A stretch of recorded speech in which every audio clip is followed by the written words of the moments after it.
I watched Okay. it. First one we did 7 o'clock. was for, That's why I don't go to appeal. Well, we said, like she said earlier. Bruce and I had an understanding. Dan's up to high school. My brother needed- The guy came Oh, up- is it yours? We're live. Oh, Sorry. I don't, that's like mine. Huh? It looked like mine. No, Okay. I don't go to appeals because Bruce and I have an understanding we don't get a fair with anything. He was different. He needed any information from me, he'd call. Right, it's 7. Okay, you folks ready? Okay, it's a couple minutes after 7, we'll start the meeting of the Brimfield Historic. Oh, God, No, we're even who's that all morning? Yeah, on the Brimfield Township Zoning Commission, the meeting will be in order. So may I have a roll call, please? Ron Jones, Please, yes.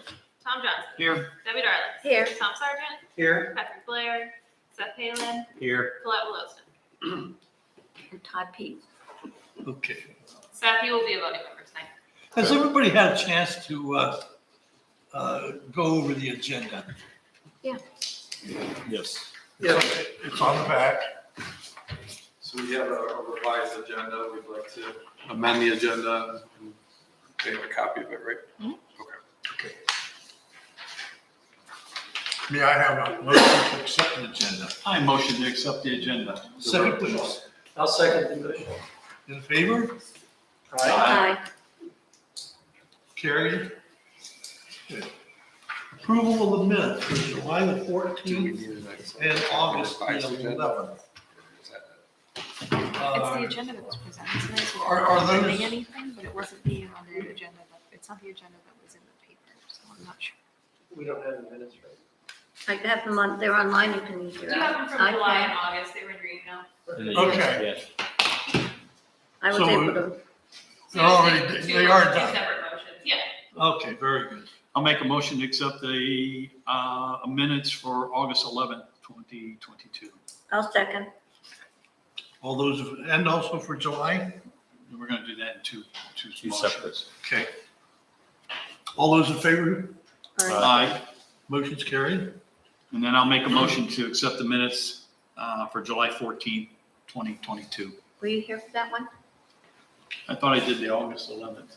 Yeah. Okay, I'm just verifying. Yeah. Second, please. I'll second it. In favor? Aye. Aye. Motion carried. Okay, that business is out of, taken care of. Okay, the next will be the Town Center Historical District discussion. Todd Pease is here, so if you would like to, Yeah, first, so I'm Tyler Bridger, Portage County Regional Planning. I brought a scope of services, and apparently when I made the copies, it was a double-sided page, and it skipped the one page. So you're missing page 2. I'll get that to Mike and Lauren tomorrow, and I can send it out to you. Basically, the scope is basically the same as what we did for Ravenna. So I'm about to show you what we did for Ravenna, and you guys can judge for yourself if that's adequate. The only additional thing I'm doing with the scope that we didn't do for Ravenna, and Ravenna really wants, but we probably can do it for you guys, is the ghost, what they call ghost buildings. And a ghost building isn't a haunted building. A ghost building is a building that no longer exists. So if you have photos and information about that, we can show that information as well, which would be really cool. Me and Mike talked about the cost. The cost for Ravenna was pretty substantial. Where we have a quote to do Kent. Now there's a lot more. There's a lot more houses and things like that. But the quote for Kent is $83,000, right? So they're going to have their historical society bring that cost down by providing a lot of the information. So Mike beat me over the head and said not to exceed $20,000, and we think we can do it. If we do it right, we can get it done way cheaper than that. Then we both look like heroes, and the township's got a great product. But we also want to use interns from Kent. So interns helped us quite a bit with this one in Ravenna. So let's get started. So I hit my get started button. So we have this. So the one we did for Ravenna, and I'm not sure if you guys are with the Historical Society. Excellent. Okay, good. So we all these little dots are all the historic structures that we have, and just for you guys to know, we only listed the ones that are on the National Register of Historic Places and the ones that are on the High Historic Inventory. Well, it We is. don't have it. You have 50, you have over 50 buildings. I think it's 80 actually. But not officially listed. I don't I think we have 80. In our comp plan, I think we had 80. So, and we may have used your list. I don't know if you have a list. But when I talked to Gail before I left, I said, how many businesses or buildings do they have? And she said 8. So I was like, okay, Gail was just talking about it. So,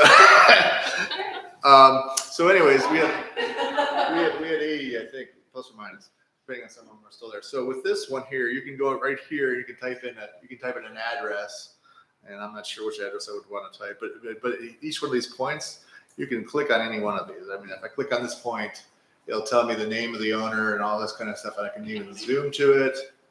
Well, I think in this one there should be a picture of it, but we can do that where each one has its own picture, and I want to get zoomed back out now. So I can zoom back out, and now I can zoom back in, of course. But the next one here. So up here, the best way to do this is to toggle back and forth right here. So you click here. So this is the East Main walking tour. So with Ravenna, they have a lot of things are really close together, so you can walk to them. And so it'll list all the structures there. But then each structure will come up with its own little. Let me get back over here. Will come up with its own little write-up and a photo of the building. And if you guys have old-timey pictures, we'd love to just show the old-timey picture too. And then it just keeps on, and we just scroll through as you're walking down the street kind of thing, and these businesses will come up. It tells you about the architecture too. Shows you where it's at, gives you an address. This one had no additional info on it, but and some of them are like that. The ones in the high historic inventory, they don't have a lot of info on them. Most of them did though.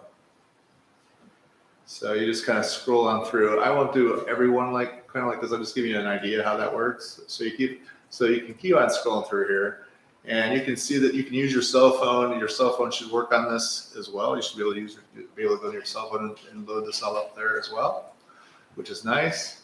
So then if I go back to this little thing up at the top, I click on it. Now we have the East Main Street buildings. It's the downtown walking tour. So Mr. Riddle is the guy who, I guess, organized a lot of the blocks down there. And then in this case, we were able to write down the timeline of all those blocks when they were created, kind of thing. And then we can go and start showing you some of the buildings that are from those blocks on the East Main side.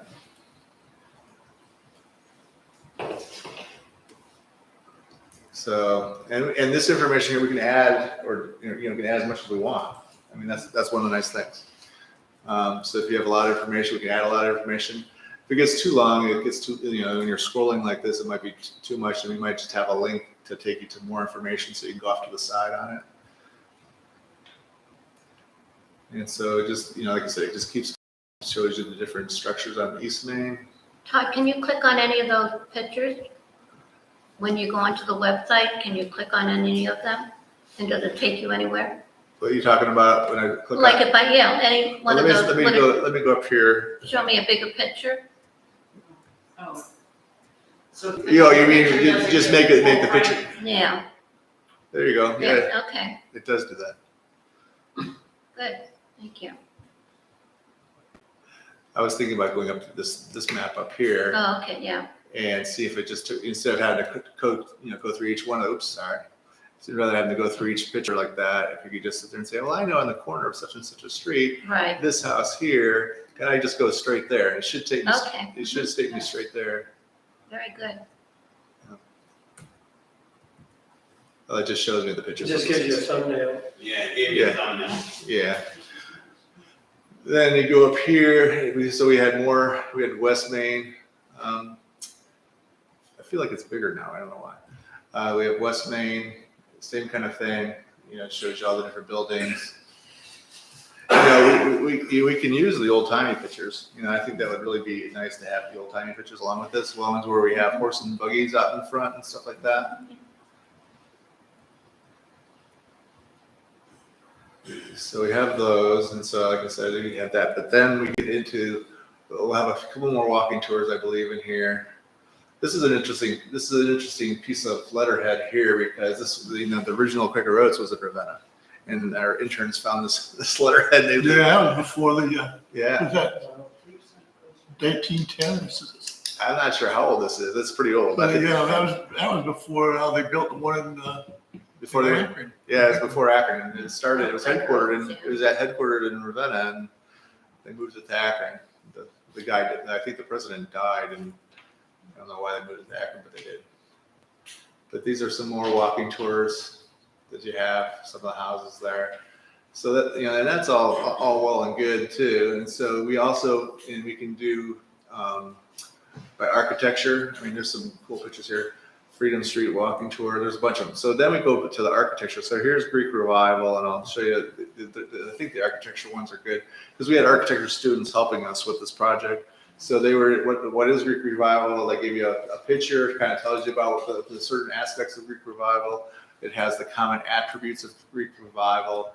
And then they went and showed, there's all these different Greek Revival homes in Ravenna. So if you own a Greek Revival house or you're interested in Greek Revival, we have a variety of what that architecture looks like, which is kind of nice, except for that. But there's a nice one. Also nice. So That's the rest of it. So we have all of these kind of pictures showing what Greek Revival looks like. And then we have a couple more architectural styles. The Italian 8 style, same kind of thing that we did here. Is what is Italian 8 style? It has a picture, it kind of describes what that looks like and the common attributes, so that helps the common person understand that better. And again, a series of pictures of examples of what the Italian 8 structures are in Ravenna anyway. And we would definitely do that here. We definitely break it down by architectural types and things like that. And then, so then I'll go to the next one. Next one's Queen Anne. And there's something else I want to show you guys, and you guys can tell me if you want this. We can do this if you do want to do it. So what Queen Anne architecture is, the attributes for it, some of the some more locations of that, and then the pictures. But I want to find the one of the castle. I don't know if you guys are all familiar with the castle or not in Ravenna. Keep going. There it is, Byers Castle. So the Byers Castle is there by the railroad tracks on South Chestnut Street or South Prospect Street, right? But they have their own website, and so we can take embedded websites and put it on there. The other thing too we can do is we can do oral histories, and we can take an oral history like this is my grandparents' house or my parents' house or whoever's house, and we can embed those into oral histories on there. Or another thing that's optional is if the homeowner or property owner is willing, how you have an interior shots during when you're selling a house. If they would be willing to, we could take those interior photos of the house and have those available. You can scroll through what the inside looks like in case you're curious. Again, completely optional, and depending on what the property owner wants to do. So, that's not what I wanted. Where did I go? Okay, I guess I got myself out of this by accident. So go back. So if you guys want to know how to get to this, it's on our website. So it's a Regional Planning Commission, and then you go to Special Projects, which you'll also see the Brimfield Land Use Plan, by the way. Oh, nice. And you click on that. You say, hey, I want to get started, and then we can just scroll on through here. I think we're about here. That's Italian 8. That's Queen Anne. This is the colonial architecture. Again, the same kind of thing.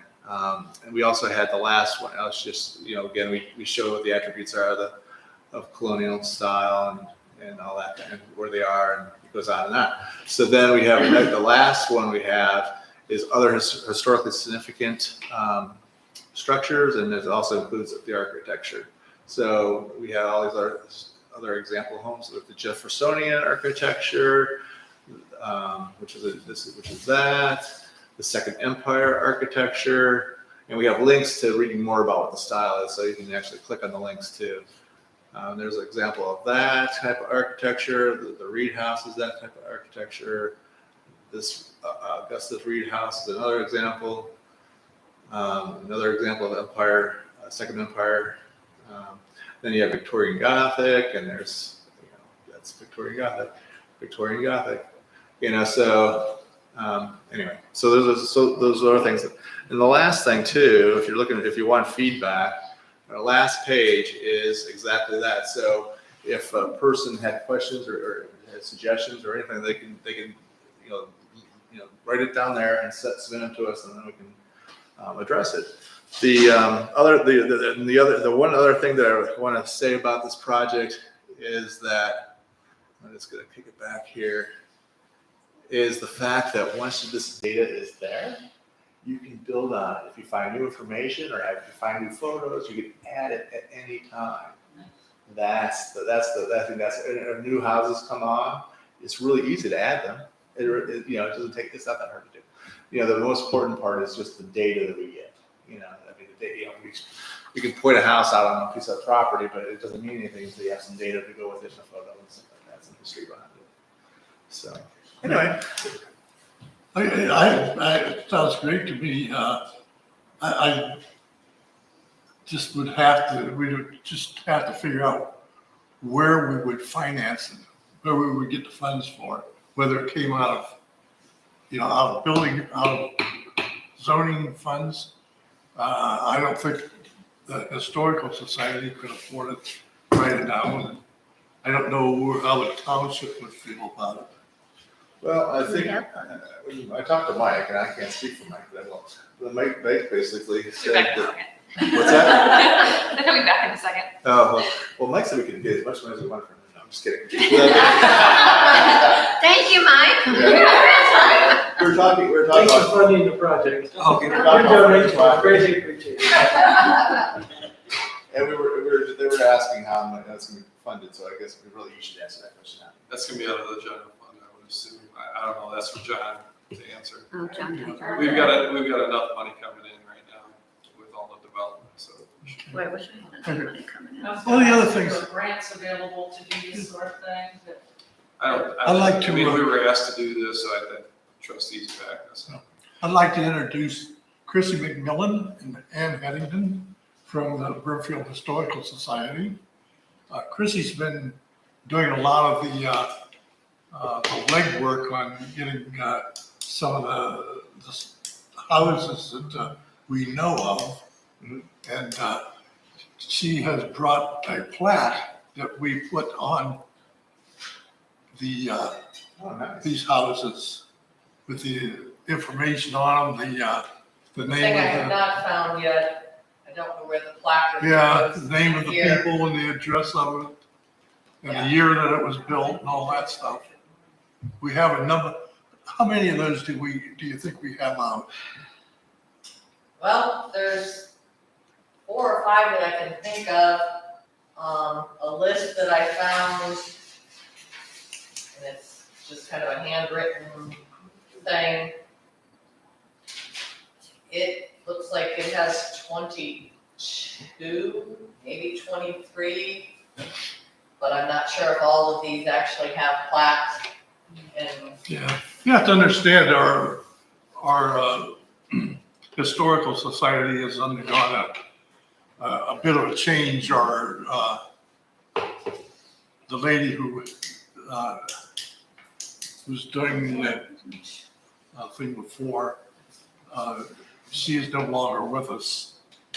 So so she I left. kind of, Yeah, she left things kind of askew, and and Ron brought to my attention that one person he thinks, and I don't even see them on here, Ron, that wanted a plaque that said their home. I Yeah. don't think they ever got it.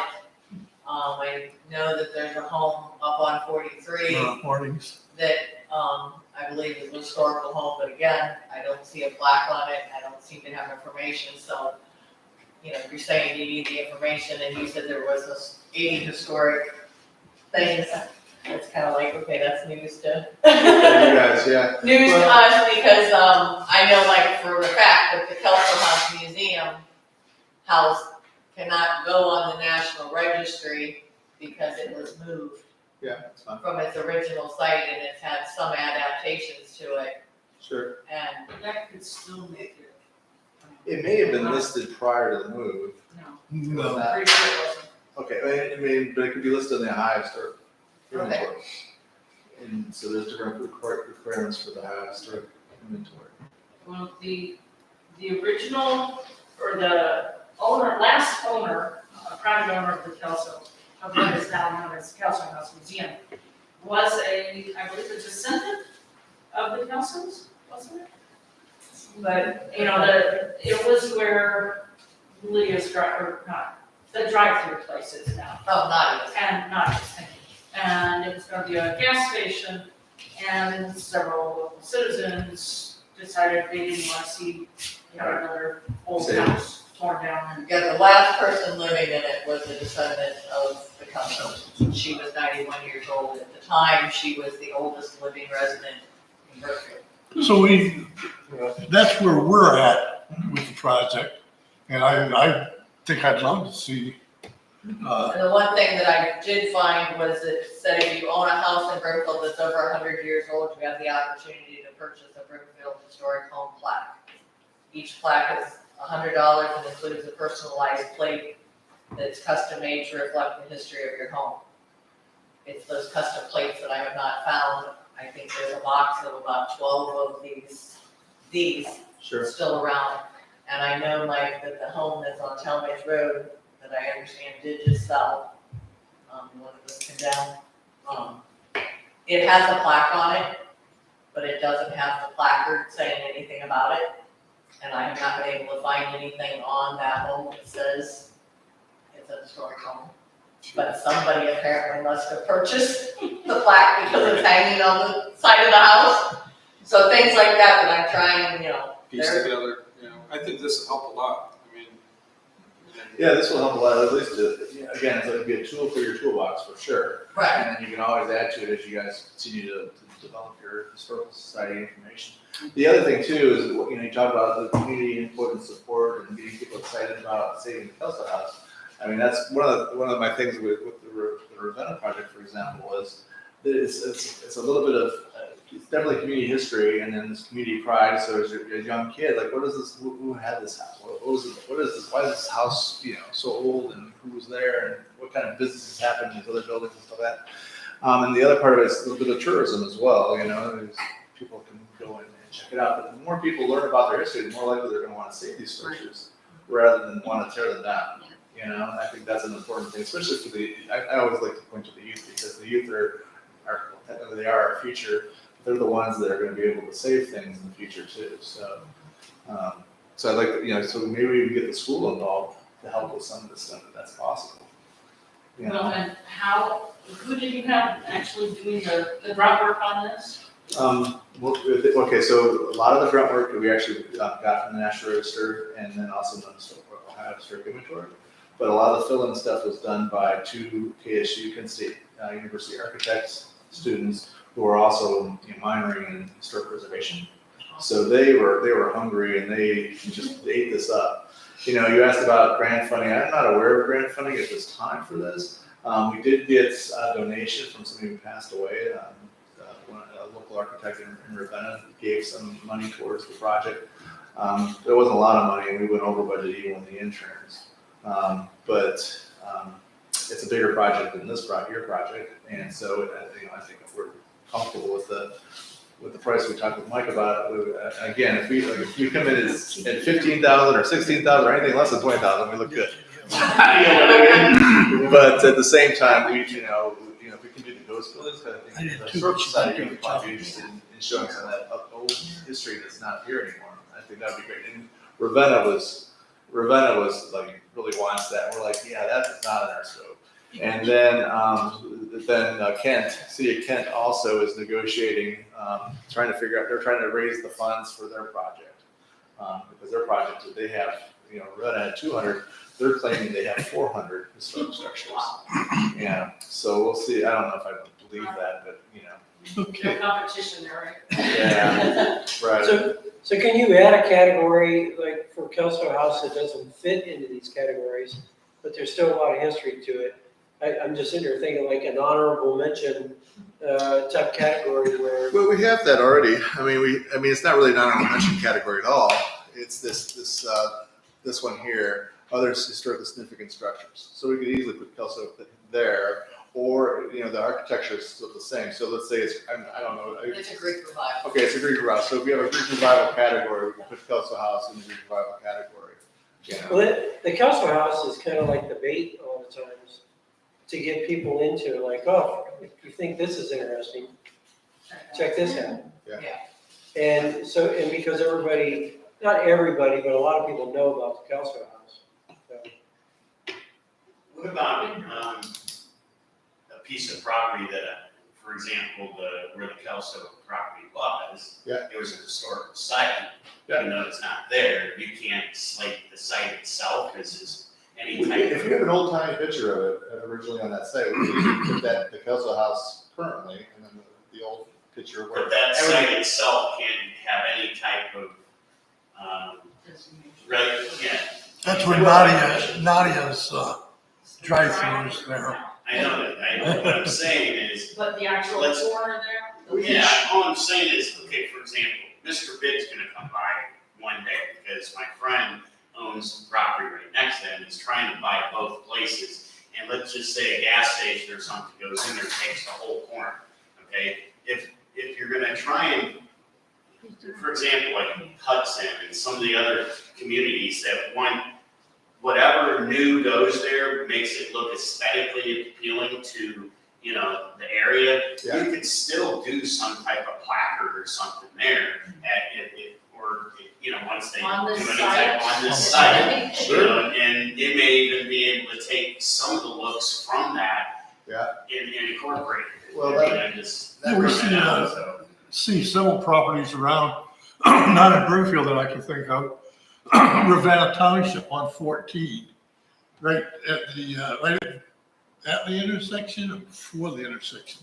There's a little drive off that has a historical placard Okay. on the. Oh, yeah. Yeah, those are the state flags. Yeah. Yeah. Those are state Yeah. flags. So again, you guys can do whatever you want there. One of the things that we've talked with Mike before about is having like design guidelines. So if you have a certain look to an area, you can have design guidelines that create that look. I know Mike's done a really good job with working with developers already, trying to make them look nice. He's done. I would say he's done a much better job than Streetsboro's done with their their retail development. But as far as with the Kelso House, we could easily take a picture of where it was located originally and put it on there. We could even have a map below it saying the Kelso House was originally here. Here's the Kelso House today, and its current location. We can do all that. We can do all that kind of stuff. That's the great thing about these maps is that they're interactive and they're just data. And so whatever data we want to put on there, we can show it. Which is nice. Okay, enough. Yeah. Which is one and done.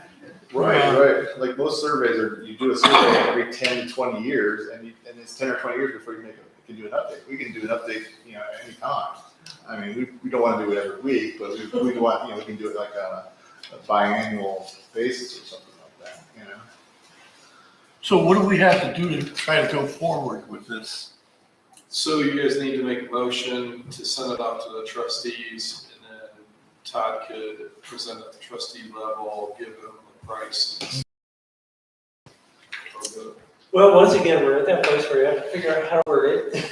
Were you gonna have to do this So we can make a motion. to see how the funding goes? Well, he'll be at Tom's got yeah, Maybe tie that into it. So we so can- you know. You got it? we've got funding sources that are exceeding, like our TIFs now, just for example, double. So, I think we'll be in good shape for that. You want to make the motion? Yeah. Do it. I'll make a motion that we accept the historic structure story map for Brimfield Township and move forward with that program. and sending it to the And trustees. send it to the trustees for review. And I'll second that. And we Time got keeps another, going. okay. All those in favor, please. Aye. Motion's carried. That will go to the trustees and their, That'll be on the next agenda then. Good job. One step. and you can, And then, go ahead. Go ahead with our agenda. okay. Moving on to the comprehensive land use plan. You want to do something with that? Sure, yeah, so, Todd, are you able to get the comp plan up? Oh, yeah, sure. There's, the section that you guys just approved, which is the RR, the R3, and now the LI, which won't take effect for another 30 days. But I would like to update the comp plan for this year, going into next year. We have the current census that is not in the comp plan. We Okay. have the What date was that sent? 2020. The 20? Yeah, so this data was, we were the 2020 data, 2020 data wasn't available in 2021. That's 100 years. So it's not that hard, oops, sorry. It's not that hard to go back in there. Oopsie, what did I just do? Oh, I don't know how many jobs now. Oh my God, now we're at. Wonder if I can get here from here. All right. So, Brimfield, go in here. So yeah, so the data, we can update the data to the 2020 census. So that's one of your motions, right, to update the data? Yeah, it'll be the census, and then you'll need the zoning or the mapping, showing LI is now R3 and RR, where it was OR before, and we had it listed in the future land use for LI. Let's see, I'm still in traffic. There's an easier way to do this, and I didn't even do it. There we go. That's the zoning, so we need to fix the zoning. So we got that, yeah, we'll have to get a new map update. And then we also for have existing. this is the future too, so we need to fix the future. We gotta fix the future and the existing. Okay. Okay. So we have the census, the mapping, and then I also would like to update agriculture, because we signed up on a ton of agriculture recently through the county. And that should update our agriculture use, I would imagine. When you say you signed off on So we declared it agriculture through zoning, so they're getting the exemptions through. Oh, we're talking about the CAV? Okay. So I don't know if we could update that and get the current list of that. Yeah, that's not a problem. We have that. For any of you who aren't here or are here that don't know what we've done with some of this, on Matador Road, we changed 3 properties, I think it was, from OR to LI, light industrial. And it'll sort of join up with all of Talmadge's light industrial through there. So we just did that and sent it to the trustee, or to the regional, back and forth for 4 months, I think it was. And then it just went to the trustees and with their approval on Howell Road and Matador. There's a stretch of property there. I don't see it up there. You're talking about High Road? Yeah. We We just went R3. OR, yeah, it says OR right now. It says OR. Okay, we just changed, it's a row of properties there. We just changed it to R3. Some of these older things like the OR, they were basically when the zoning map was done, they were fill-ins because nobody knew where to put them. So now that things, so now that things are changing, we're trying to change some of those things to like the R3s, which is going to protect them from you know, a lot of open construction around it. There was another one that we just did, a big field there that we just changed that to rural residential from, was that OR? And because, and we took what was called the PRDs from it. So if anybody ever did buy it, they're not gonna be able to put houses in there that are right next to each other. But on top of that, it was protecting the people that we just changed to R3 out there. And unbeknownst to me at the time, that property was split. When we first started working on it, we thought it was owned by the one person. Then we found out it was, half of it was Bill's, half of it was Carter. And I knew the minute we got into changing that to LI, that we were gonna be in a major battle with the Carter family. We dealt with that before. So it was easier just to do, since probably neither one of those people were gonna develop it. One's a farmer, one's a conservative of open space. They're probably never going to do anything with it. So we changed that to RR to kind of protect the area.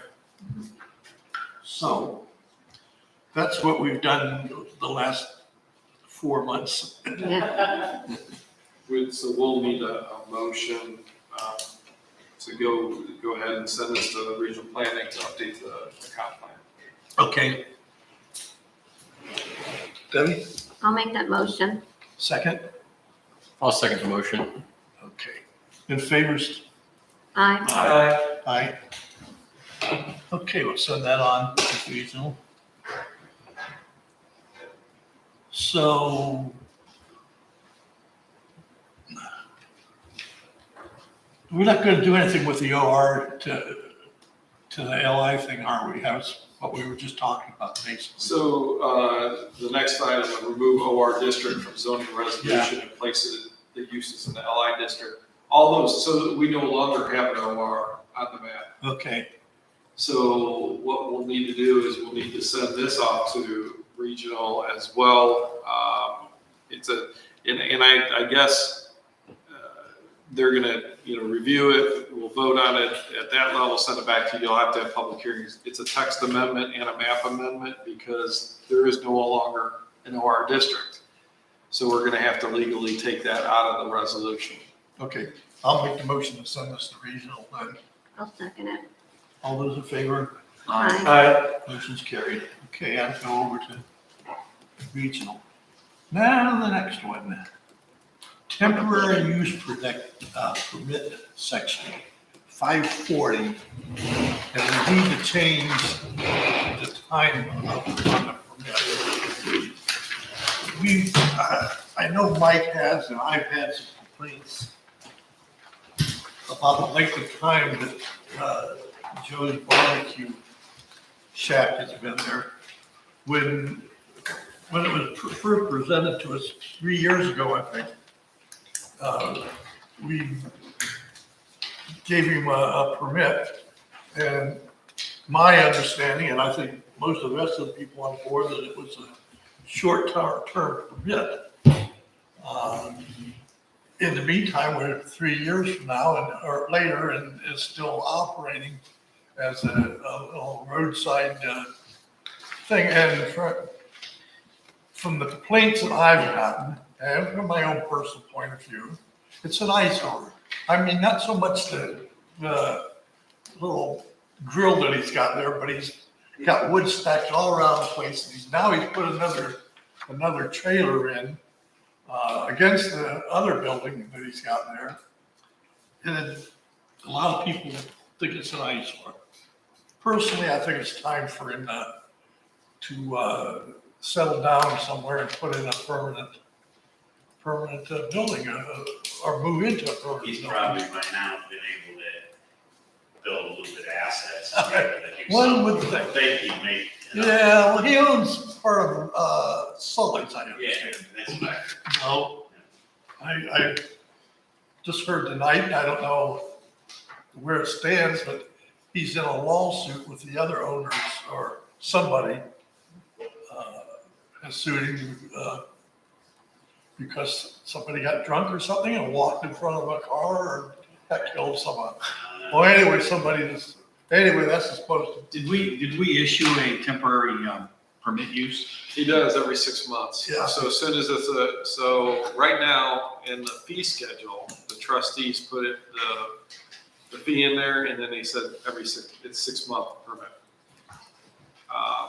But he just applies for another one and he's good for another 6 months. So what the trustees had voted and sent here, well, Mike and Sue voted to send it over here, Nick voted no, so I wanted to let you guys know how that went, but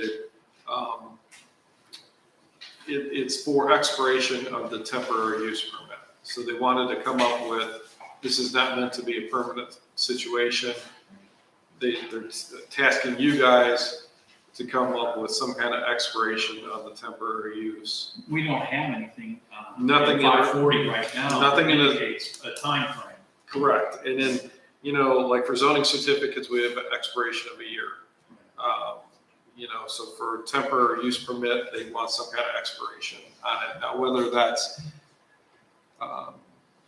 6 months or 3 months in a year, whatever it is, we should have some kind of language and then send it off to regional. We'll vote on it. They can send it back.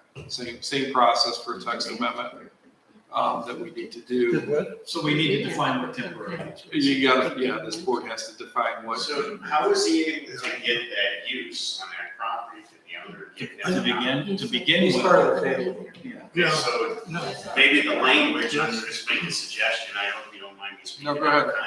Why do you attach the language to say that your temporary use or conditional use is based upon you being able to commit to, because you gotta look at how that person's on that property. It'd be different if he owned the property himself, or he's just got use himself to do that, but he should be able to commit to something by that, either he buys it, or he signs a lease, or he does something. If he's just squatting there just because he's family, he has no urgency to move and do anything else, but just do what he's doing. You know We what I'm actually saying? talked You about need to that. put fire, you need to put something under, like, that's how people. When he first set up there, You know what I mean?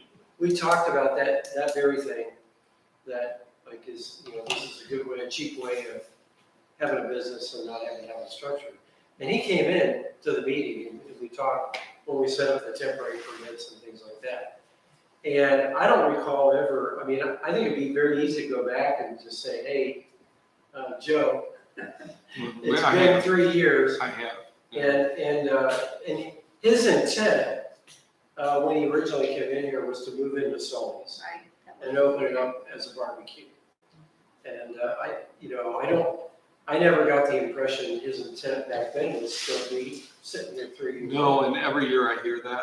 It's gonna be So turned based into. upon the temporary use or the submit of another 6, before you do that, you should say, okay, where are you at now? Are you able to lease the property? Each time he applies, he has to be able to make a step closer to doing something different. So I don't know if we could force that, because you have other temporary use vendors that come in, get a permit, and they'll set up a donut place down at Menards, or they'll send up Italian sausage at Lowe's. And then they apply, and then they come back, months from now, but they're only here for a weekend. They're not here set up. So that same person will apply 6 or 8 months or a year again. Yeah, to do yeah, the same thing. yeah, they'll come back again. They at least vacate the. They premises. vacate, correct. He hasn't vacated. He has so not the vacated language it. in there needs to be, and, An X amount of expiration. time or expiration. If not, you need to vacate, and then that means he's got to pull all his stuff out of there Correct. and then come back again and apply it. If he wants to do that every 6 or 8 months or a year, whatever, But then you still are back to where we are today. then. Lauren, do you know when this permit expires? I am trying to look that up right now. I will get back to you on that. Okay, But but basically, when we first addressed this issue, we spoke about the word temporary, and we likened it to like Brimfest, Right. where vendors would come in, they would establish a business for a special event, and then they would vacate, and we would repeat it a year later. The concern I have is that if we issue a time frame, we would need a buffer before a new permit could be issued again. That's up to you guys. And I would Yeah. suggest that we follow like the Brimfest type of program to where you have a permit, the time would be 7 to 8 days, then it would expire, and then you would not be eligible to apply again therefore for another 359 days, something to that effect. Yeah, but if But they have someone to gets watch- rained out, they have an event or something, and then, 2 weeks they can't do nothing, and the event, it may screw somebody up. Todd, what are the other communities doing? Are they, with their temporary use permits, is there expiration of time on any of them that you recall? Yeah, absolutely. I like to think that most of them are 6 months or less for temporary use. Okay. So, But we're talking about how many times can they come back? Right. in a year, well, it'd be 6 months in a year. Yeah. And in this case, I think we have a pretty good idea what we want to see, not maybe exactly worded out. But it's almost like we need to, because he's established there, it's almost like an eviction notice. But you want to just give him an eviction notice of 30 days. You want to say, hey, look, this is what's happening. Because when we redo this, what's the time frame? Is it? This takes 4 or 5 months just to redo it, just to Yeah. get rid of this. So he's gonna be there another 4 or 5 months, and I'm sure he's got notice already that We we're do- looking into this. Yeah, So that would, But what if all I of a know sudden is that- that buffer? when his permit is up, then we can probably go from there easily. We can give him, Yeah, I mean, we issue can't, one more permit for 6 months and then, yeah, I think you can only enforce it until the law changes. Right now, there's nothing on the books. Once the law changes and you have one, then he's got a chance to apply for that permit, and then it's only, then it goes from there. you know. he can appeal. Could you put verbiage of consecutive, meaning like you can only have 2 consecutive permits temporarily for the year? Well, Because if it's a 6 months expiration, you can only do it for a year, but. I would just say, oh, you mean, so for 2 years straight, you can only have 6 months, and then Then you have to take a break or. you have need to do take a ownership 6-month of- break. Okay, Yeah. you could actually have it as that. You could word it as, your temporary permit is valid for 6 months, and then you Because I think cannot apply again for another 6 You months. Because that gets away from like your 4 vendor. consecutive times before. Yeah, I was thinking that along those lines. That's perfect. And then we could tweak it. We could send temporary language over to Todd. They can research it, do whatever they have to, and then give it back to you with what they feel is legal. So, You hear that, Todd? I did hear all of that. We're gonna use your time on it. You are. It expires this month. It's all right. oh, by the way, it expires this month. So, So being that I don't know what's going on with him, like what his attitude is or anything like that, but you don't want to just, I wouldn't want to just go to him when he goes to reapply and all of a sudden there's this new rule sitting in his face. well, 60 days ago, I went up to him and I said, we need to do something. We need to get started on the building. Can't sit here permanently. And he said, it's in the works. But that's what I hear, and then, I don't see it. I'll get back to you. Yeah. It's in the. Yeah, I think we have to do something that will light the fire under him. I think everybody likes it. I don't think it's. Oh, yeah. Against it. It's just, we don't want anybody setting up shop that long. Yeah, Because you could get, we've had people selling flags, we've had people selling sausage and gyros, but they come and go. They just don't sit Right. there, Yeah. nonstop. So. Yeah, those other two on the category as well. so Tom, what was you just said something that we could write up, So what? that we could do for this, 4 consecutive, you said something, Tom? Well, I yeah. didn't hear what you were saying. With what Seth was saying, that we have some verbiage that you're limited on how many consecutive temporary permits you can get. Because it allows us to put the brakes on it, because then, then you're like, well, I'll just keep getting permits and I don't have to build. Would that suspend you then, if you're basically gonna Well, I don't, allow you 4 permits and then that's it in a big?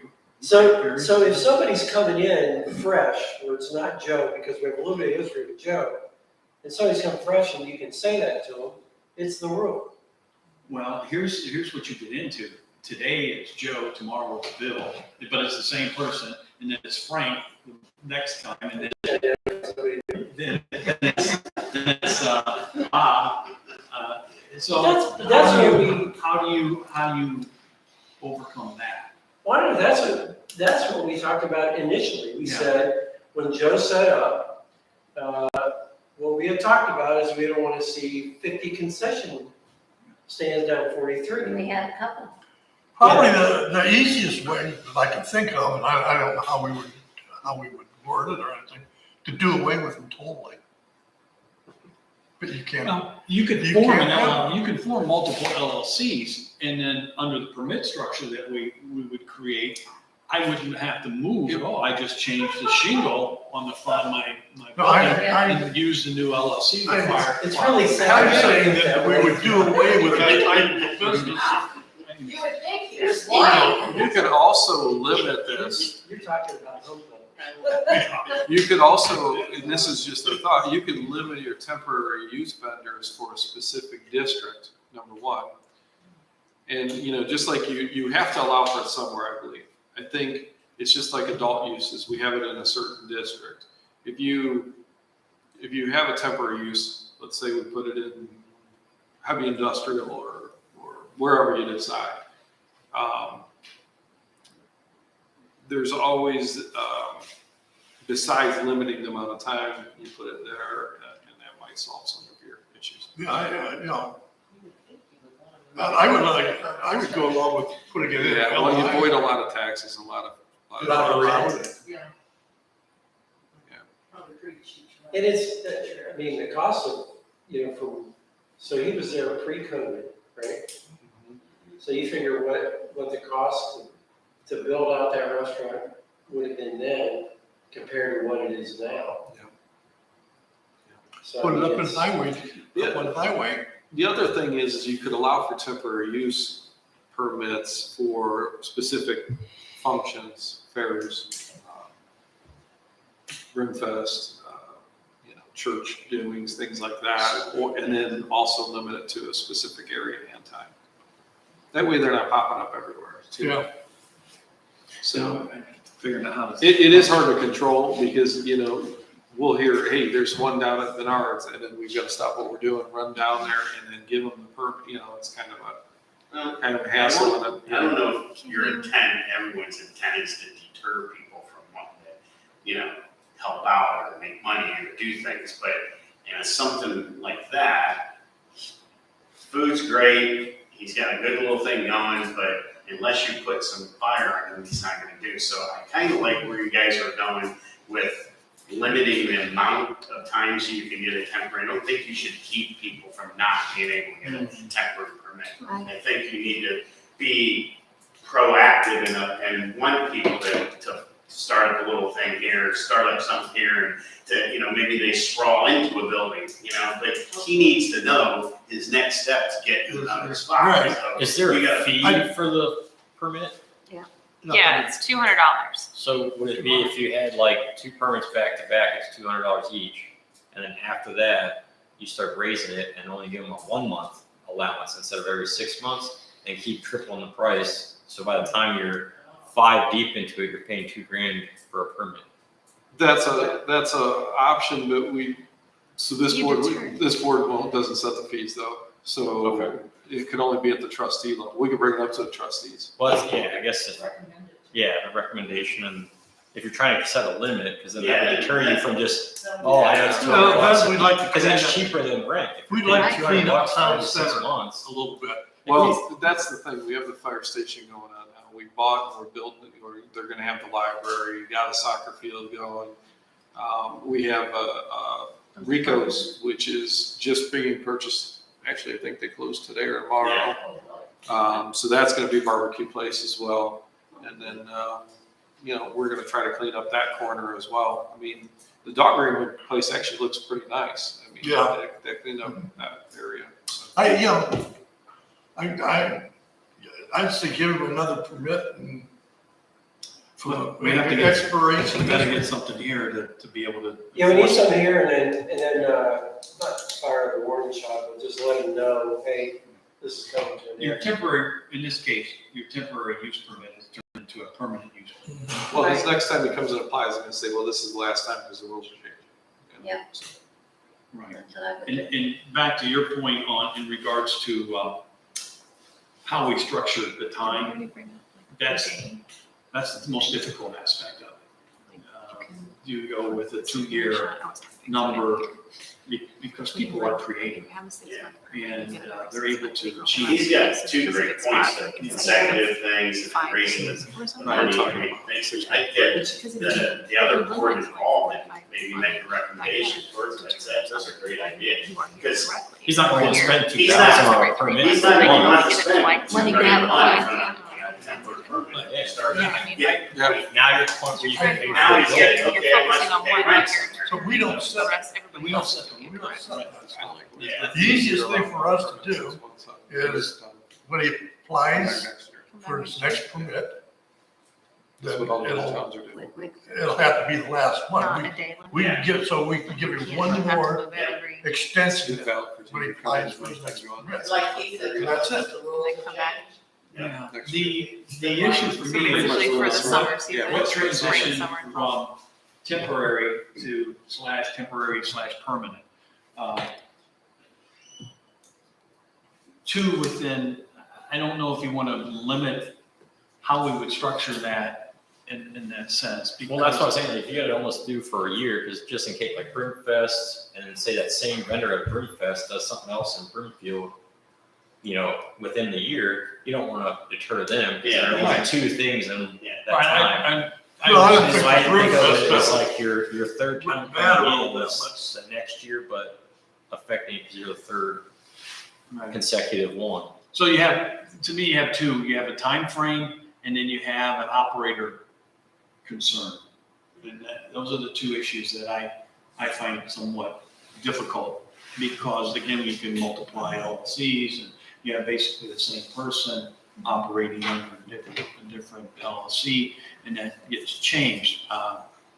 And yet they're able to achieve a temporary use permit, and are willing to adopt that business model to do that, to continue to operate. And then you could also list it as not only the temporary use for the vendor, but you could also say that, the property is only allowed to have one temporary use vendor Right. Yeah. for that. That would take care of it. That's Different good. LLCs. Yeah.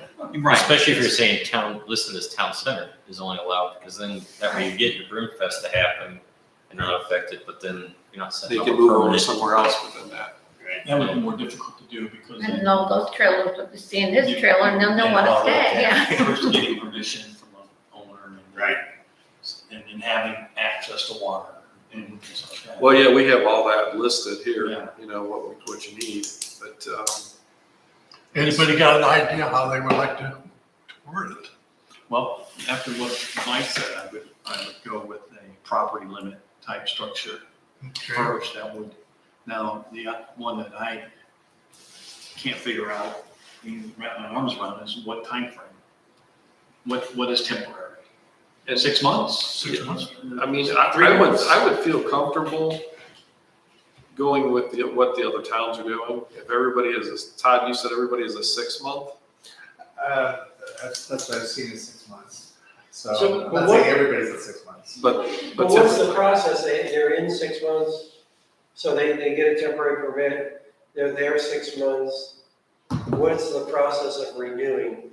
Do they have to vacate? Sometimes they'll do like a 1 6-month renewal or a 3-month renewal, and then after that, they do have to vacate. They don't get to renew over and over and over again. Well, maybe that's where you implemented the 6-month period, his condition, where each month, you take a month by month, almost like you're leasing, like I'm a landlord, and in my verbiage, after the lease is up, they're on a month-to-month basis, so then maybe you keep raising the rent or raising each time they apply until they figure out what they're doing, to where it almost even deters them to, So you know. if we did, instead of, I know we don't set the fees, but this won't have anything to do with fees. What if you said you could do two sequential 6 months, then after that you have to go month to month? And that fee would be the same as the 6 month fee, or thereabouts. Is it about the fees though? I mean. No, but it's about That deterring would money. If they're starting to pay more money for What about permits, just for taking temporary the permit, whole and town center, out of the use of a mobile food or anything like that in the town center itself? Well, then you can't do Brimfest. yeah. Well, Well, that's what we ran into before, because when we started trying to put the limitations, then we're like, okay, now we got Brimfest. I like the idea. I'd like to keep it in general commercial. okay, then you Where is have Brimfest gonna be held? Where is it? historical. Kelso Yeah, property. the council. Oh, Yeah, I mean, I like that idea. It's just, but unless you put an exception, for. Well, that could be Community Township events. only. Community exception, events. except for, Yeah. exception for things like that. For community events. As long as we approve it, then. That way we could just, force him out, or Well, not just force him out, but make it so that nobody can go back in. Well, that way it's not a Joe rule, it's. It's everybody. Everybody's role. Yeah, you gotta probably make it big like that, not a joke. And that's the only way you're gonna really clean the town center up, is to make sure we don't have, not vagabonds, but, gypsies or anybody like that coming in and it's just setting up a Yeah, food truck. yeah. Any way you wanna call it, any way you wanna call it. Weekend. You know what I'm really trying to say is, so that Joe We got rid of Blow, the one the guy that was where Nadia is, did he leave on his own? Yeah, our understanding is that he was renting that trailer and it was expensive per month, very expensive. and by eliminating the town center entirely, then we can eliminate anybody that wanted to come into there or anywhere else right around the town center. Yeah, because technically he could just move across the street to the grooming place. No, you can, or over to the If plaza, he got permission from the grooming place, he could move his truck or his 2 trailers and go over there. I'm And not then sure come that back. Not sure that they would allow him to do that, but technically he could do that, he could. If you're doing only property, yes. And, it depends. I mean, you almost have to have both. You'd have to have a time expiration on the permit and only one permit valid per property. within a period of time. So what I think we ought to do is we kind of did this before, where we said, what are other towns doing? What are our townships or cities, how do they not run into these problems? Well, we got these rules. So that was good. Yeah. But we do need, I agree with you. We just didn't, we probably didn't think to go farther, because I think when I we, didn't think anybody thought he was gonna sit there that long. no, well, we thought he was gonna be insolvent. I mean, and he seemed legit. I'm not gonna call the guy, say that he wasn't. But I mean, there have been a lot of things that have changed since that day. Right. So I would like to see, I make a motion to find out what's happening in some of the other townships or cities. It doesn't have to be a township. In Hartville, they have an area set up on, Market Street that goes out towards the Hartville Kitchen thing. They have an area set up for food trucks. That, there was an old car lot there, and they're using it for food trucks. How long have they been doing that? Is that just been recent? Yeah, probably the last summer. Well, the reason why I asked that is because there were places that were doing that for the carnival vendors, because the fairs were shut down. So they tried to give them opportunities. That's probably the reason that it was done, yeah. I brought that up to one of our trustees, and he said he was in Hawaii, and they had this is Mike, and he said he'd seen it in Hawaii, and it was absolutely horrid. It was just like one street, but it was filthy, the garbage all over it. Yeah. Tires were flat. abandoned vehicles and so, then I'm like, oh my God, I don't want to do that. Yeah, just don't go there. Well, I'm just saying, just make a motion to eliminate food vendors from the town center except at Brewfest Community events. Community or events. community events. Then you gotta define what a community event is. Touch the truck. That would. Well, we could get a definition there in the back for community event. We would just add that. So you'd want to add that to the definition. That's all up to the community We'll just have, center, so. They could, Todd could So it's talk not to the just- prosecutor, get a good definition for the back. I'd like to do that. So we're gonna now move To make a motion. we're gonna eliminate mobile or temporary use permits within the town center. And carve out an exception then for community events. In which those permits will be issued, during that period of time for the community event. And then how long in the other districts do you want to limit? 6 months within a year? Well, we're not, R3, R4, are we looking at GC? That'd be Well, we about, would be looking at like Lowe's or Menards if somebody wanted to JCIC. set up a little donut shop up there, Well, we wouldn't be affecting it with that particular. No, but that'd section. be outside of town center, Yeah, so you still almost need to have those parameters. well, I would be looking something outside, more restricted in a sense, not as restrictive as the total ban, but something like 7 days within a year.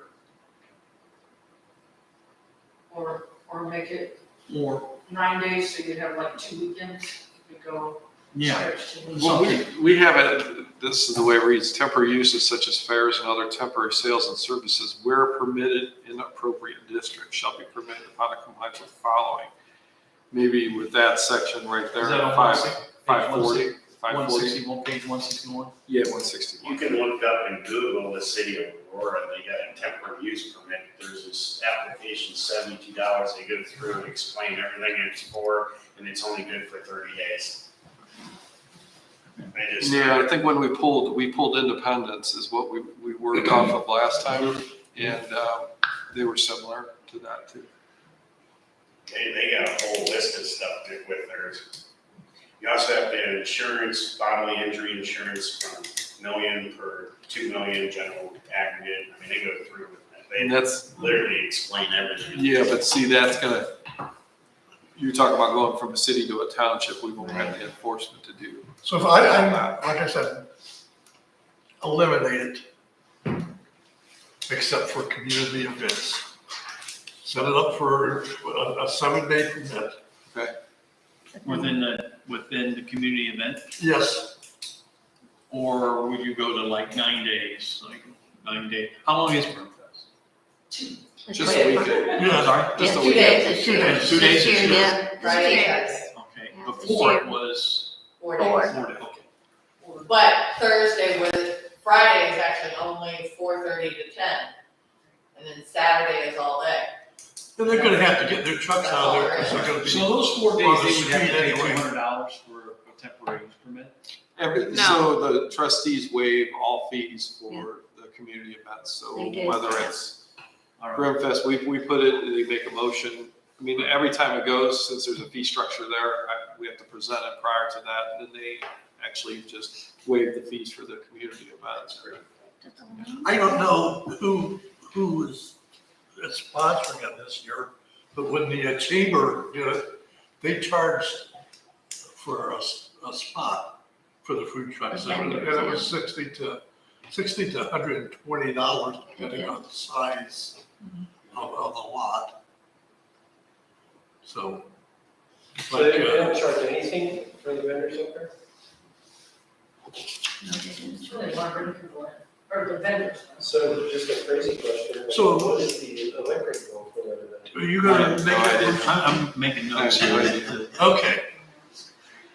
Some of See them if I supply understand. their own home, Pardon? bringing generators. That's true. We do have generators, so. Some of them will We bring. probably have to do that this time because all the electric's been ripped out. Yeah.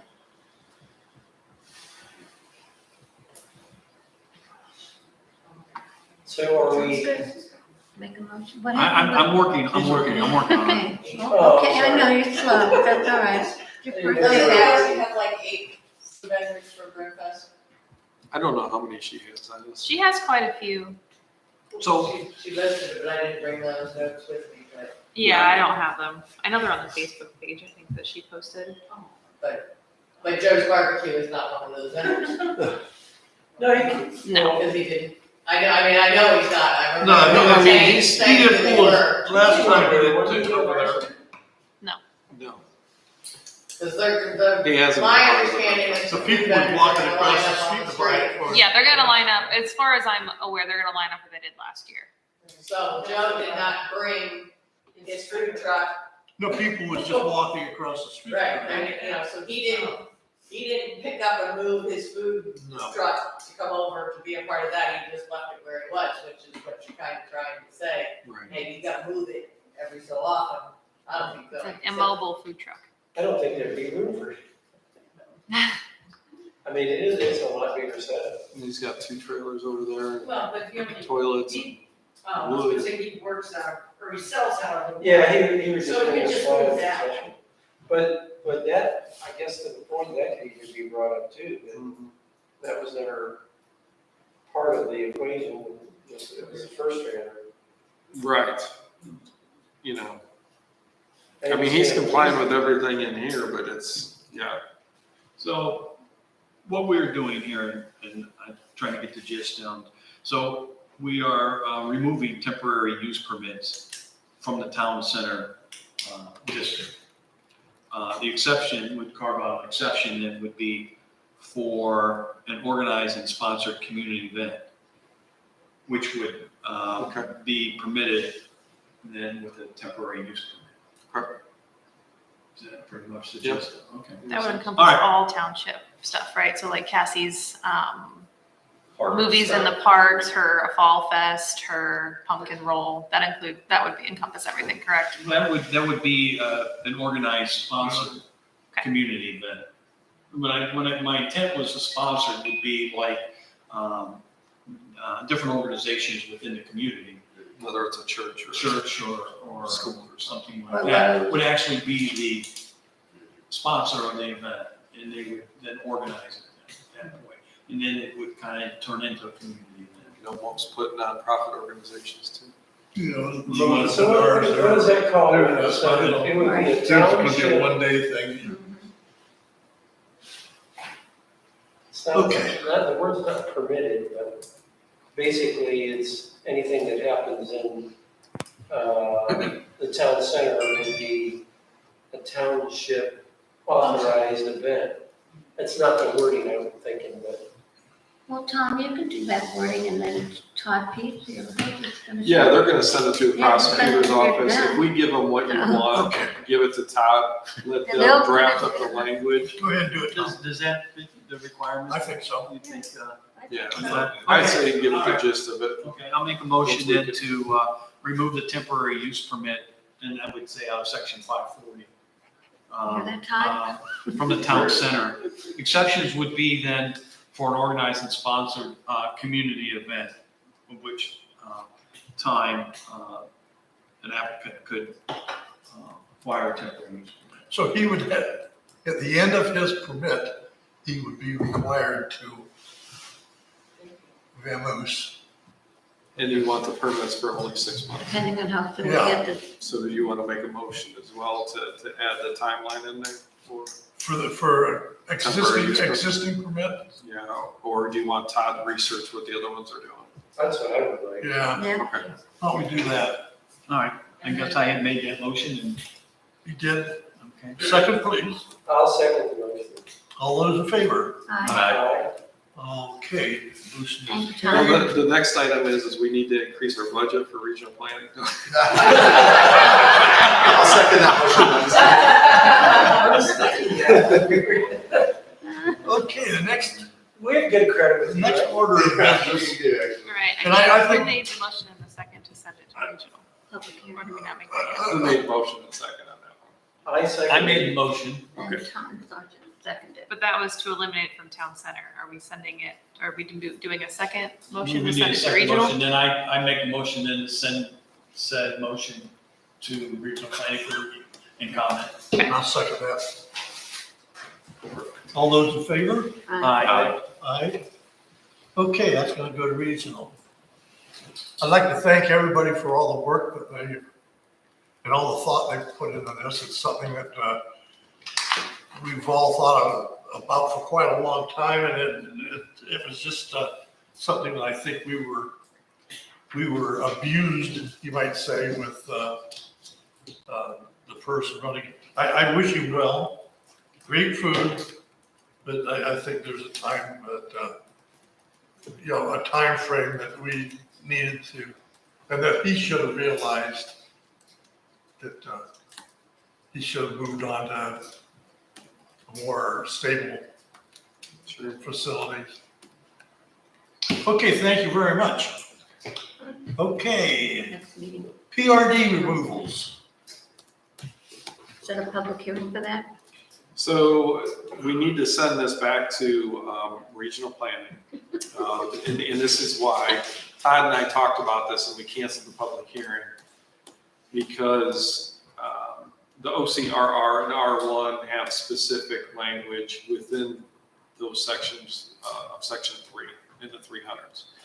We only had the one section listed for prohibited use within the districts, but we have to go back and have text amendment for each specific area. So when Mike said this to us originally, he just said, hey, basically told us what we needed to do. So we just looked at the PRD section itself, wiped it out of the PRD section, wiped it out of the density bonuses that you get with those different zoning categories, but then didn't actually go back to the actual zoning categories and wipe it out there too. So it's not consistent. So we're just making it consistent. It'll be a no-brainer at regional planning. I mean, just cross out those 3 sections and Let us come proceed. back to you. Yeah. So we need to have a motion to send it back for those text amendments to accompany the PRD approval. Debbie? I'll make that motion. I'll second the motion. Okay. Favor? Aye. Okay, that's gonna go off then. And we will have set a public hearing. Can we get that back by our next meeting? Yeah, you'll have that. Will you have a meeting? No, we won't. So we might have to set it at the next one because our next meeting is next Wednesday. Our RPC is a weird coincidence in the month. You guys have your second Thursdays, we have the second Wednesdays. But the second Wednesday is next Wednesday for us. So the agenda already went out Okay. and everything went out. So it would go on the October meeting. But you would have it they would still have it for October. Yeah, yours is the day 13th or before, 14th. right? Yeah, they'd still have it for October. I don't know. So we have it the Ours is the 14th and then the second one will be the 12th. When is the zoning commission? 13th? Well, regional planning is October 12th, right? Yeah. Okay, then. And we're then zoning 13th. commission is the 13th. Yeah, so you could So we'll set, do that. you could set a public hearing the 13th. For the 13th? Yeah, at 6:30. Or 6:45, whichever you prefer. 45? Or 6:45 or 6:30. I don't anticipate too many people. No, okay. Ron, like, before you guys adjourn, I got concerned, and I don't know if we need to do that here, regarding the setback for my shed, and you guys already voted in on the meeting minutes, so I need to know if we need to do anything amendment-wise for that particular, for 200 square foot and less, or if we need So to there's, do something different with those. No, I so- gotta take those meeting minutes with me, and I gotta know how I need to move. so those meeting minutes was the That's the Board of Zoning BZA, that's Appeals the Board of Zoning Appeals, so that's a separate meeting. So Okay. that has nothing to do with this. Okay, This one. so when, those were never filed yet though, right? They Well, never this voted on board, it. what we talked about at this board last time we were at this board was there's 2 things that's going on to the October agenda. And that'll be here. So that I But thought. we have 2 things we have to work on. One is swimming pools, Mhm. because in our code, it requires a fence for swimming pools, but if the fence, and it's gotta be a 4-foot fence, but if the swimming pool and the wall of the pool is 4 foot or higher, it doesn't make sense to have a fence that's 4 foot, and then the pool 4 foot. Now, I can understand if it's an in-ground pool, but that's one thing we need to talk about next meeting. And the other part is, since there's no zoning certificate required for sheds under 200 square foot, we have this all over the place. People that are under 200 square foot, they call, there's no zoning certificate required, no building permit required for these sheds. But then it says that it's gotta be 5 foot from the property lines. And then somebody puts it like, for example, he did, it's 2.5 foot away. And now the neighbor is upset. We have to send a letter because the code says, but I have no control and they don't know. 15 feet is. They don't know. If they're not required to come get a permit, they're not gonna know where they just get a shed. Oh, there's no zoning. We're gonna just plop it down somewhere. Well, not necessarily. I had other things that were preventing me from. Well, I'm not talking about it. No, I'm just saying. Right. But I understand what you're saying in that particular situation. Yeah, they don't know. I mean, so the problem that lies is that it's an enforcement issue that I have to come in after the fact when there's no zoning certificate required in the first place. So I understand having a shed bigger than 200 square foot, 5 foot from the property lines, and that's what the code says.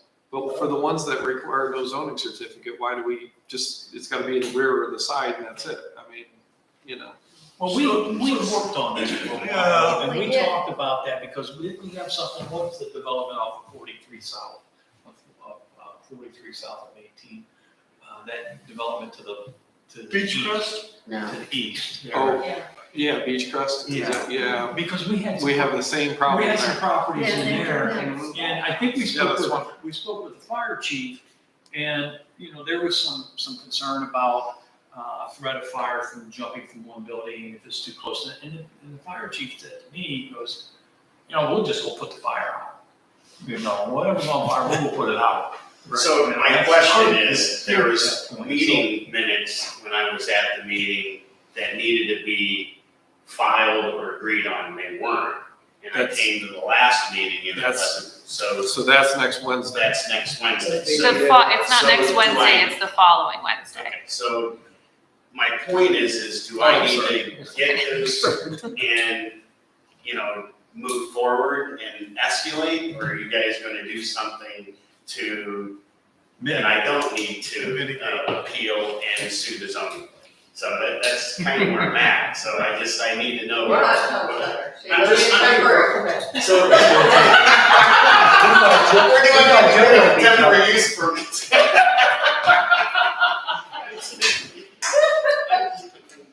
Well, whatever it would be, if we changed it to 2 feet or whatever, 1 foot, it would take at least, We'd have to have a public hearing. yeah, it would like take Public hearing for that. probably 3 months. Okay, so But what's the I setback on the don't fence? have it on the I'm agenda. just gonna throw This this is, out. this is What gonna be, is the setback? we're gonna put it on on the October. So, There's right 2 now, I'm months. 2.5 feet off that line because I got downspout drains. What if I put a fence right back there? The fence is before the guy's I think we're property, good. so, my whole point is I don't know. I wanna do the right thing, and I didn't do that like haphazardly. I actually had, and I explained this before, that the footprint of that whole thing, my swing set sat on for 11 years. My swing set that for the kids, this big fort, was 21 by whatever, bigger than my shed, and it sat there forever, and the kids were, But now I moved that off, I put some timbers around it, and when I was doing it, I came across my downspout drains, and I didn't want to go over top of them, so I brought my neighbor over. 3 years later, after the fact, they have a hard time with my shed being 2.5 feet off the property. And like I said, I invited everyone over there to check it out. I wrote a letter to the whole zone, and I really don't see, plus the other requirement is I have to be 15 feet off another structure. Well, I'm 17 feet off of my deck. Okay, so if I move it this way, that skew is now getting 12 shorter, 12 I'm feet, getting isn't it? closer to my It's deck. 15, but, So- but we wanna eliminate that for the 2. So there's a bunch of different things. I got 2 trees that are behind me that are on another property. If they fall right on my deck. I plan on doing, and plus there's a bunch of other drains, some pump drains and stuff in my yard. I don't want to go any further there, and I went to the flattest part of the property, I don't know, I'm not trying to be difficult, and I know you guys want to adjourn, I'm just trying to figure out what I need. Well, this board can't do anything for you, Okay. so you know, So that's all the BZA. I came here just to see if you guys were gonna file the meeting minutes and if I had to do something. But So I that would don't be, want the time. but that's, So that's that's the next meeting. this meeting, this is strictly zoning. They only set the rules, and then BZA does the variances. My concern is at the point, because I went out and spoke with your wife. And I saw firsthand, but more of a general Thanks, Tom. aspect, not you personally, but Thanks, more Tom. generally as a community. Thanks, What Tom. has happened is, we've allowed these developments to come in, and we've given variances to where the lot sizes and setbacks and all this has been reduced. And as a community, we find a lot of the owners that come in, they want to put a shed in because their garages aren't as big as what they hope, and they accumulate things over time. So they desire to build a shed. And again, without the zoning request, they're not really certain of what the rules are, and they plop a shed down. And I drove around the communities to see what was transpiring, and I see a lot of homes that are not compliant. There's 6 sheds in my development. Right, so There's no way to enforce that from my end unless There's a a permit or a permit's issued. Right. So if it's over 200 square foot, then they come in with drawings, we go out, we look at it, we verify where it is, but if there's no permit, Right, I don't even know they're putting it in. right. I mean, how would you know? So that was my whole point I was trying to make, is that I felt that I fell under that typical Yeah. parameter. Nobody on the board or in my community said a word. And I think that, and this is just my opinion, 3 years after the fact, it's because of other things, not because of my shed. Does your HOA have, He's the president of the What's He that? is the president. then you should know. It doesn't have any So- requirements like So the that. question is, if we're under 200 square feet, I'm 196 square can you impose the setback rules? Well, that's what I'm putting on, so that's on October's agenda along with swimming pools. Then there's another changes in the code for not only to eliminate the OR stuff, but we also have to put the uses, and we have to get all those uses from the OR transferred over to the LI next. Right. So I'm like, we're trying to piece together so we don't bombard regional all at once. So what everything, I'm- There is a problem, and there's a misunderstanding, and individuals will fall under the same circumstances. But there's nothing being done, so I mean, the BZA, here in this case, they denied it. Right. And then what happens now is he's supposed to move the shed over, and then I've got to give him timelines. But in the meantime, we're changing the law. So, and the neighbor's not complaining and harping on me right now, so if this law happens to get changed, or we're in the process of it, the prosecutor's office could be like, well, you're changing the law anyway. It's not gonna really affect him, so he's kind of in limbo right now until we decide what to do. If the law changes, then the BCA would be totally out of it. That's correct. That's because there will be a requirement. Right. To get a variance. Correct. So October, everybody be thinking, Yeah, think about what you want to do with it. And, It's gonna be on the agenda along with the swimming pool, and as well as think of where you want the uses to go. My first thought of uses of all of OR should go into the LI. That's my thought. They're very similar uses. Yeah. They were architectural firms, there were things like that. I think they should just fall under light industrial. So my question to you guys is, in 2 meetings from now, the one that I need to go to, I should still get a copy of those meeting minutes, because I'm gonna need those in case I have to go in a different direction, because I really want to not move my shed. Well, you can have, I wouldn't stop what you're doing. It takes 6 months to change the law, Yeah. once they get it in October. Because we have to set public hearings, and the trustees might deny it. Okay. I mean, it could get through this level and go to the trustees. It Right. almost, like our last one almost didn't go Yeah. through. We had somebody vote no, which, Yeah. I didn't expect it, but that's what happened. You'd be grandfathered in, he's He's telling you to do it, you'll be grandfathered. Well, no, what I'm No, saying, I don't think that's. what I'm saying, I- no, if you're going to challenge Yeah. the ruling of the BZA, you only have a timeline I know, I'm of 30 days. 30 days Yeah. from the date that those minutes Those get minutes approved. get approved. I And they're can't. not approved yet. Yeah, So if you Okay. want to appeal that, before the 30 days. before the 30 days are I up, understand. and then you could always, if it gets changed in the because you ain't gonna get a court date for probably a year or so, you could always just cancel. So can you give me the date of that? Yeah. meeting, So I know when I get it. But you see what I'm saying? You Yeah, could start your that's appeal what I'm process saying. on that, That's the whole why. just in case they. I don't wanna go there, but Could've I left have to go earlier. down this line or this road. Right. And I gotta get the documentation, I gotta do what I need to, I gotta, so. But you could come here and get the minutes of that meeting saying, look, they're moving ahead, getting rid of Yes, it anyway, yes. and then it's, That's all I'm saying. Yep. Yes. I got you. September Okay. 21st. What is it? September 21st at 7 o'clock. I'm on waste work. And it's not just because of him, I don't This make isn't that something, clear. they're just gonna It's- approve the it's a- minutes. it's They're a not gonna community- talk about your it's a case at all community anymore, thing so you because don't have to. There's more people that are Yeah, affected but by I need a this. copy of those. I can And all send it them to takes you is next, an yeah. eight-day tick Yeah, off, which I can, is- you don't have to be here, I I can, want the, and then I yeah, have I to can do, just I send have them to to you when they're enforce it. approved, first thing And I Thursday kinda morning, feel I just bad, can't send well, them until Jesus, he makes shit, a motion. this is- Yeah, absolutely, I can What just just send it to you. happened, and all of a sudden there's a neighbor feud, and all of a sudden we're in the middle of all of it. So that's great. With the subdivision development, all of a sudden Yeah. lot sizes were compressed. I'm gonna put a note in my calendar, but It's I'll part of remember. it, it's part of the growing. And then as soon as they Yeah, approve the we'll minutes, get it. I don't know why they would delay them, they never usually do. It's a Okay. thank you. It's a big check. Yeah, And if you had 4 properties coming together, you could enforce it together. all right in a row. Yeah.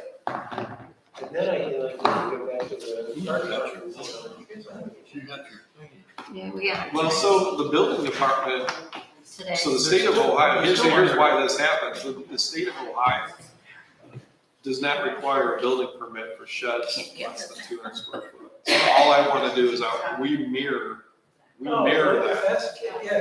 So if there's no building permit required, then there shouldn't be, I don't want to do the zoning because Goodness.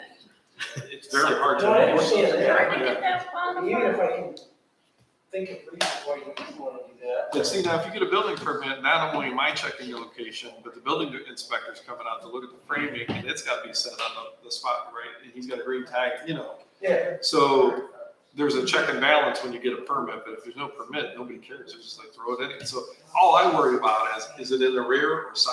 I don't want it in the front yard, so. So, Motion to adjourn. I second the motion. Aye. Your Aye. property. Either way. Next meeting. 13. If you would have I'll email you brought At 6:25. on the iPad. would he have ever said anything? You want me to email you on the iPad? Yeah, no, you wouldn't even know. And the thing is, I was being transparent, and I staked the property line, and I showed it. See you later. I was at baseball at the same time. Baseball?